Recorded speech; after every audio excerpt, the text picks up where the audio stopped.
luck, as they managed to grab a hold of a floating tree, which kept them afloat throughout that terrible night. Much like St. Mary's Orphanage, the Sealy Hospital would be destroyed by the storm, and most of the patients therein would drown as a result.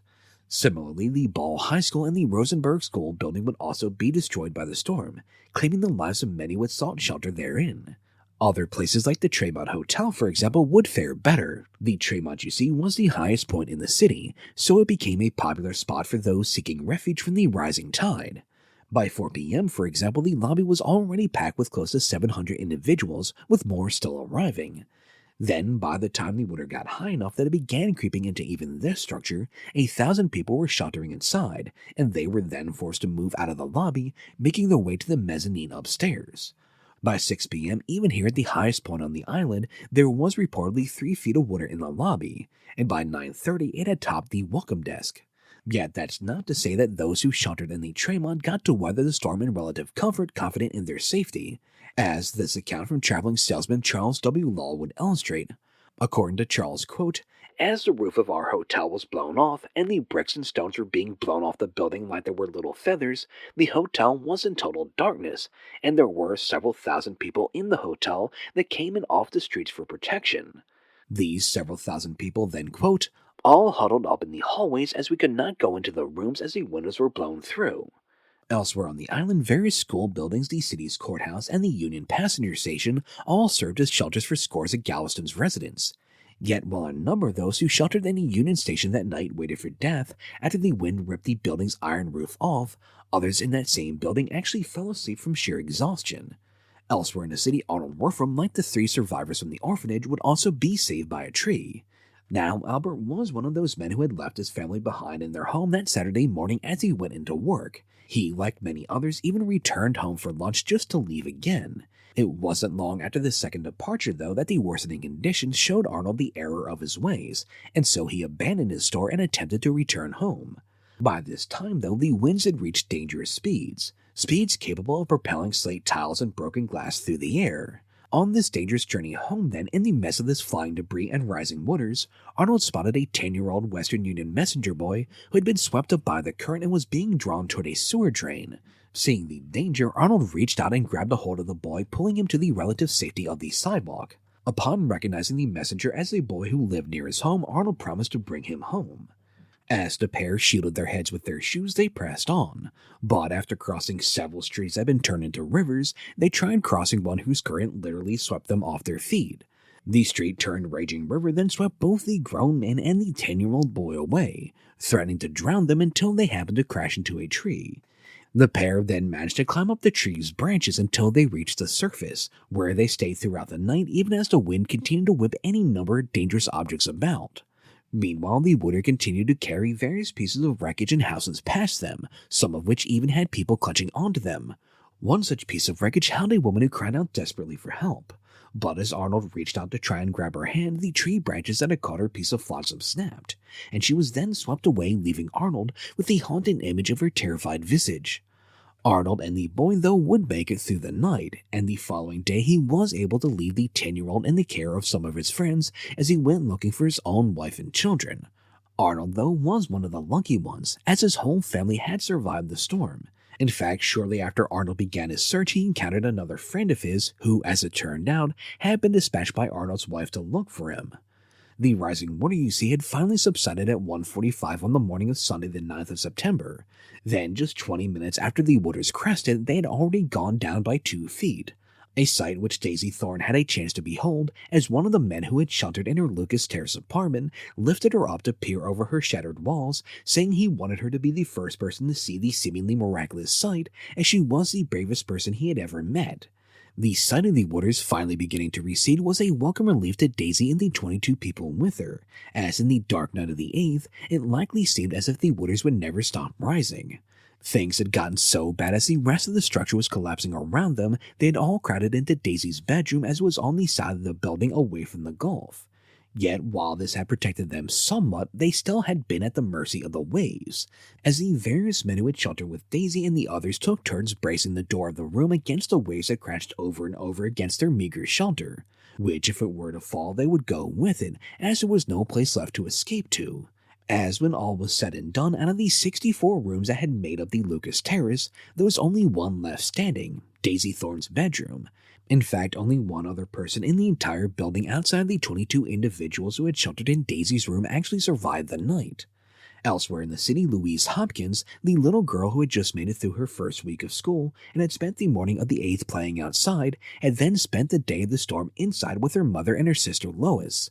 These sisters for a time had no idea how much danger they were in, as their mother tried to keep them distracted. However, both would be terrified when they saw what looked like the wall of their house breathing in and out. Now, of course, they were not inside some kind of living structure. What was actually happening was the heavy wind gusts were causing the very walls of their house to flex in and back out. Noticing this, their mother decided it was time to leave, focusing on the home of the Dan family across the street that looked to be sturdier than their own. Louise's mother intended to use a mattress as a life raft for her two daughters that would be pulled across the street turned river by her two strong sons. However, before they could undertake this journey, they watched in disbelief as Mr. Dan left his home. Little Louise Hopkins and her family were then stranded, yet despite this, they managed to all survive this catastrophe, even though their home was utterly destroyed. As for August Roffling, who had initially ignored his wife's fearful pleas to get her and their children out of their home, only to realize on his way back to work that afternoon that maybe his wife wasn't crazy after all, August had then sent a buggy to pick up his family and take them to his mother's home on the other side of town, before continuing on to work anyway, as he was intent on paying his men for their week's work. However, not one of the 18 men he had money for showed up to get paid. What did show up, though, was water, which gradually began to flood August's shop. Finally deciding that it was best to lock up and join his family, August headed off for his mother's home. Yet, as he attempted to make his way there, a gust of wind picked him up like a, quote, piece of paper, tossing him into and then out of the water and back onto the sidewalk. August then seized a hold of a telephone pole to keep from being thrown again. Realizing that it wasn't exactly safe outside, August then managed to, in between gusts, crawl into the nearby waterworks building. Inside, August found the lobby of the waterworks filled with others who had sought refuge from the storm outside. The thing was, while the building itself was sturdy enough, the tall smokestacks that were attached to it were a clear threat with the way they swayed in the powerful winds. Fearing they would be crushed if the smokestacks came down, some who had initially sought refuge in the waterworks decided to try and make a run for other locations. Now, this wasn't some mass exodus, but the movement of small groups who opted to take their chances together. August, for example, would be joined in his escape by two black men. The trio first sought refuge in a grocery, but that location quickly became too dangerous. They next tried a private residence, but a beam there fell and killed a man. Abandoning that location, the three men then found another store with a light on inside of it. Making their way there, they banged on the door for a time before finally being let in, as they joined about some 80 men, women, and children who had also crowded inside the building. Safety here was relative, as while the building didn't come falling down atop their heads, it provided no protection from the rising waters that soon threatened to drown those inside. Indeed, August would lift someone's son onto his shoulders to keep the child above the rising water level that ultimately came up to August's neck before it finally started to recede. When it did, August could hardly wait for it to go down enough so they could open the door again and he could go search for his family. As he did like so many others who came out of their shelters once the waters receded, August would be horrified by the level of destruction all around him. Yet he could waste no time considering this, as he had to find his family and see that they were safe. This, however, was no easy task, as not only had the path forward been littered with so much debris and wreckage, but the destruction had also wiped out most recognizable landmarks, making navigation through the city incredibly difficult. When he finally reached his mother's neighborhood, it was still dark, but August was relieved to find his mother's house still standing. Yet he was horrified to discover that his wife Louisa and their children were not in fact safe inside. What August didn't know, as he had never checked with the agency he had sent to pick up Louisa and their children, was they had been forced to turn around as the neighborhood was already flooded. Worried as he was about his family, August would, at his mother's urging, wait until the sun came up before setting off to one of the few places where he thought his family might have gone upon not being able to reach his mother's house. August then traveled through the city again, his heart filling more and more with dread with every toppled house and dead body that he passed. Finally, he reached his sister's home, to see that it was tilted at a 45-degree angle, had every window broken out, and even its kitchen appeared to have been ripped away. Yet after pounding upon the front door, he was greeted by the sight of his sister, her husband, and more importantly, his wife and their 3 children. All had managed to survive the storm, and at last they were reunited.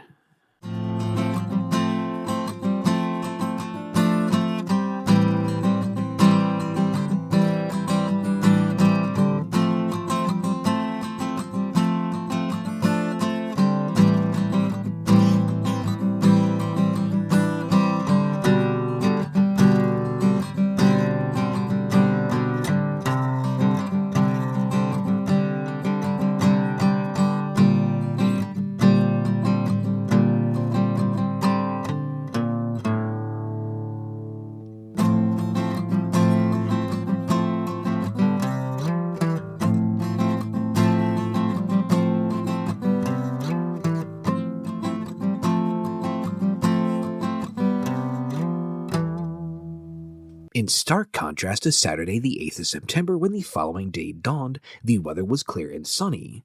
Yet, despite the nice weather, according to Isaac Klein, quote, Sunday, September 9th, 1900 revealed one of the most horrible sights that ever a civilized people looked upon.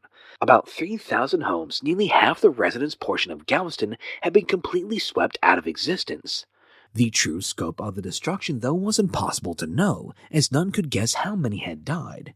Yet what he would say was, quote, where 20,000 people lived on the 8th, not a house remained on the 9th, and who occupied the houses may, in many instances, never be known.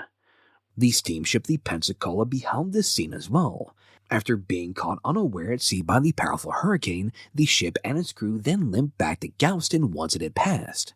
When they arrived, Captain Simmons and everyone on board the steamship were stunned by what they saw, as they came into sight of the city that they had departed from a little more than 24 hours earlier. They saw other ships sitting a ways inland, and the large bathhouses that had once stood on the beach were nowhere to be seen. More disturbingly, though, they saw entire neighborhoods completely flattened and gone. Indeed, for 5 blocks from the Gulf Side beach, there was not a structure left standing, and in the entire city, an estimated 3,600 buildings had been destroyed, which equated to some $20 million in damages, or roughly $700 million in today's money. As devastating as all of this might have been, the true loss, though, was in terms of lives, as on Sunday morning, people all throughout the city could be seen stumbling through the streets half-naked looking for loved ones, their clothes having been ripped off or torn to shreds by the storm. As sad and tragic as this sight might have been, the true horror was in the fact that everywhere you looked were dead bodies. Indeed, as the Pensacola had slowly sailed back toward Galveston, they took note of a strange scent on the air. A scent that proved to be the smell of the dead and decaying bodies. A scent they had first noticed while still well away from the city, which was an indication of just how many dead bodies Galveston now contained. While the people of Galveston were confronted everywhere they looked by the destruction that had befallen their city, the outside world had no clue of what exactly had transpired. You see, the city that had once been called the New York of the Gulf had been cut off from communication with the outside world since Saturday afternoon. It was only when reports like the one wired out of Houston to the head of the Weather Bureau, Willis Moore, that people started to get a picture of what had transpired. This message that was transmitted on the night of the 9th read, quote, First news from Galveston just received by train, which could get no closer to the bay shore than 6 miles, where a prairie was strewn with debris and dead bodies. About 200 corpses counted from train. Large steamship stranded 2 miles inland. Nothing could be seen of Galveston. Loss of life and property undoubtedly most appalling. Among those who first made the journey down to Galveston to see what had happened was William Sturrett, a writer from the Dallas News, who, in response to the lines of communication from Galveston being cut off, and in response to rumors of the city's destruction, managed to procure a spot for himself on a relief train that was bound for the island. He was able to do this as he was one of the region's most well-known newsmen and a Civil War veteran to boot. In making this trip, Sturrett was joining soldiers who had been dispatched to aid Galveston and get a real assessment of the damage, as all they had at the time were rumors, many of which were considered to be exaggerated and outlandish, like for example the claim that 500 people had died in the storm, a claim that had actually originated from a group of 5 Galveston survivors who had been sent in the wake of the storm to ask for assistance. This group, you see, had been selected and counseled by the surviving city leaders who had met early Sunday morning to not exaggerate the extent of the disaster. They believed that it was best to be conservative with such claims in this moment. It was better to claim to have lost 500 and have lost more when seeking assistance than it was to claim to have lost 1,000 and have only lost 500. Yet any skepticism the outsiders may have felt about this initial estimate faded as the relief train traveled down the rail line toward Galveston. At the same time, the fear of those